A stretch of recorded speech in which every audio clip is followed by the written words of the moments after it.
Ayan guys, so magsasala naman ako ng bigas. Ayun yung bigas, sinaaling ko naman sa isang lalagyanan ulit. Dating binagito ako ng ulam.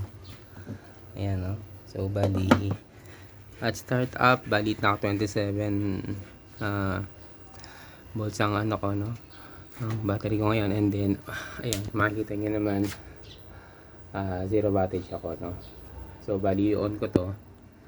Pag-on ka lang low ko lang muna no? So makikita niya magbabago yan, dapat magputik yan. So ayan, tara logo, ayan, inan ko na. So from 3.8 watts to 207 watts, ayan. So running na, ayan, ilaw na yung ano, ilaw na yung ano. Try ko lang hanggang ilang oras maluluto yan. So dalawang takal yan ang bigas eh. Okay, so let's try. Balitaan ko kayo mamaya guys.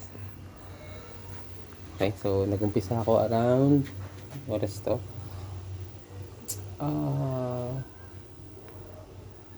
7 to 11 AM. So tingnan natin kung ano oras matatapos yan pagsain. Okay, thank you.